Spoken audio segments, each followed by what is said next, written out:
क्या सच में AI creators का धंधा बंद होने वाला है? क्योंकि सारे यूट्यूबर्स तो यही कह रहे हैं कि अब एआई वॉइस मोनेटाइज नहीं होंगे, एआई चैनल मोनेटाइज नहीं होंगे, ये हो जाएगा, वो हो जाएगा। लेकिन ऐसा कुछ नहीं होने वाला। मैं ऐसा क्यों कह रहा हूँ, इसकी वजह मैं आपको अभी बताता हूँ। देखो, ये जो लोग कह रहे हैं ना कि अब एआई के चैनल मोनेटाइज नहीं होंगे, तो वो लोग ज़रा मेरी बात गौर से सुने और आप भी सुने। पहली बात तो ये कि ये जो एआई चैनल मोनेटाइज ना होने वाली बात है, ये यूट्यूब ने अब भी नहीं कही है, बल्कि आज से 2 ढाई साल पहले ही यूट्यूब ने अपनी एक अपडेट के अंदर ये कह दिया था कि जो भी चैनल टेक्स्ट टू स्पीच वाली वॉइस यूज़ करेगा, हम उस चैनल को मोनेटाइज नहीं करेंगे। लेकिन फिर उसके बाद एआई आ गया और फिर तब से अब तक ऐसे ऐसे टूल्स आए हैं जो ये फील ही नहीं कराते कि ये वॉइस या ये वीडियो या फिर ये इमेज एआई जनरेटेड है। अभी लास्ट में ही VO3 आया था, आपको पता ही होगा। एनीवेज, अब बात करते हैं कि यूट्यूब आखिर कहना क्या चाह रहा है। मैं ज़रा यूट्यूब की अपडेट आपके सामने पढ़ लूँ, फिर हम आगे बात करेंगे। July 2025 updates to YouTube partner program monetization policies. In order to monetize as part of the YouTube partner program, YouTube has always required creators to upload original and authentic content. इस लाइन को समझे। YouTube क्या कह रहा है कि YouTube ने हमेशा से यही कहा है कि भाई ओरिजिनल और ऑथेंटिक कंटेंट अपलोड करें, अदरवाइज हम आपका चैनल मोनेटाइज नहीं करेंगे। और यहाँ तक YouTube ने कोई नई बात नहीं की है। जैसा कि मैंने आपको अभी अभी कहा कि YouTube शुरू से यही बात कहता आ रहा है कि original and authentic content upload करें। अब आगे यूट्यूब कह रहा है ऑन जुलाई 15th 2025 यानी 15 जुलाई से YouTube is updating our guidelines to better identify mass produced and repetitious content. YouTube ये कह रहा है कि 15 जुलाई से हम अपनी कम्युनिटी गाइडलाइंस को अपडेट कर रहे हैं ताकि बेहतर तरीके से आइडेंटिफाई कर सकें मास प्रोड्यूस्ड और रेपिटिशियस कंटेंट को। और this update better reflects what inauthentic content looks like today. कुल मिलाकर यूट्यूब ये कह रहा है कि भाई हमने आपको शुरू से कहा है कि ओरिजिनल और ऑथेंटिक वीडियोस अपलोड करें।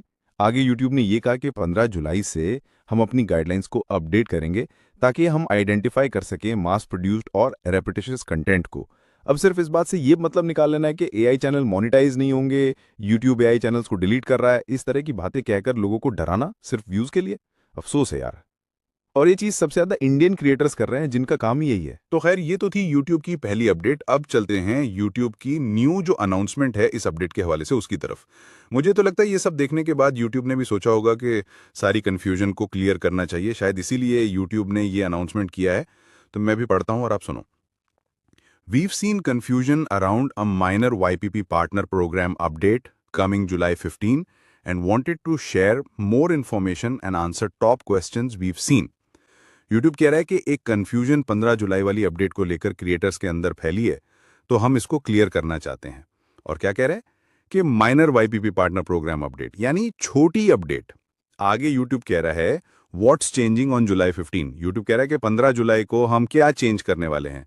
To be clear, we are not introducing a new YPP policy. YouTube कह रहा है कि हम कोई नई पॉलिसी नहीं ला रहे हैं यूट्यूब पार्टनर प्रोग्राम में, जैसे कि मैंने आपको कहा भी था। आगे यूट्यूब कहता है this is a minor update to our long-standing repetitious content guideline.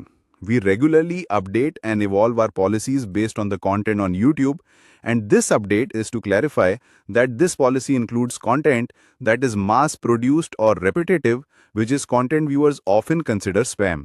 This content has always been ineligible for monetization.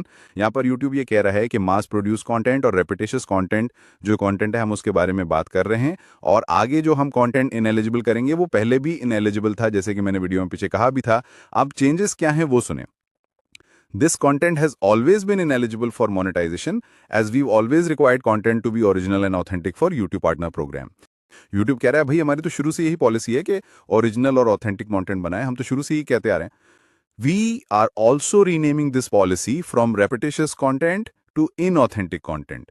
YouTube यहाँ पे ये कह रहा है कि ये जो हमारी repetitious content वाली जो पुरानी पॉलिसी है उसको और mass produce content वाली पॉलिसी, इन दोनों को हम इकट्ठा करके एक नई चीज बना रहे हैं जिसका नाम होगा inauthentic content। यानी repetitious content और mass produce content, इन दोनों को एक करके YouTube ने एक नई चीज बना रहा है जो inauthentic content कहलाएगा। ये चेंजेस हैं भाई। These guidelines apply regardless of how the content was made. YouTube ने कहा कि यहाँ पे ये बात मैटर ही नहीं करती कि आप वीडियो कैसे बनाते हैं। अब यहाँ आपके माइंड में ये सवाल आ रहा होगा कि भाई YouTube जो ये रेपिटेशियस कंटेंट और मास प्रोड्यूस कंटेंट को जो एक कर रहा है, ये आखिर है क्या? ये रेपिटेशियस कंटेंट और मास प्रोड्यूस कंटेंट क्या है? कुल मिला के YouTube ये कह रहा है कि वो चैनल जो एक ही तरह की वीडियोस बार बार अपलोड कर रहे हैं बस थोड़ी बहुत चेंजेस के साथ, तो ऐसे चैनल्स को हम इनएलिजिबल करेंगे। और इस चीज़ को यूट्यूब ने एक नया नाम दे दिया, इनऑथेंटिक कंटेंट। अब इतनी सी बात को कुछ इंडियन यूट्यूबर्स ने बहुत बड़ा चढ़ा के पेश किया आप सबके सामने कि 15 जुलाई से एआई चैनल्स को ऐसी की तैसी हो जाएगी, आपकी मेहनत ज़ाया हो गई। भाई क्या है ये सब यार, छोड़ दो हरामखोरों ये बिला वजह की बातें फैलाना। और आप सब लोगों के साथ भी सही होता है कि आपको ऐसे लोग मिलते हैं, क्योंकि भाई आप लोग उन्हीं को देखते हैं जो खुद ना कभी यूट्यूब की पॉलिसीज़ को समझ सके हैं, ना आपको समझा पाते हैं। खैर देखें, अब यूट्यूब ने तो ये कह दिया, तो इससे डरने की कोई बात नहीं है, बल्कि आप अपनी क्रिएटिविटी को इम्प्रूव करें। और अगर आपका कोई एआई चैनल है तो कोशिश करें कि उसके कंटेंट में 60% अपनी क्रिएशन रखें। मुकम्मल तौर पर एआई पर डिपेंड मत हुआ करें, क्योंकि फिर जब इस तरह की अचानक अपडेट्स आती हैं तो इस तरह के यूट्यूबर्स आपके लगा देते हैं।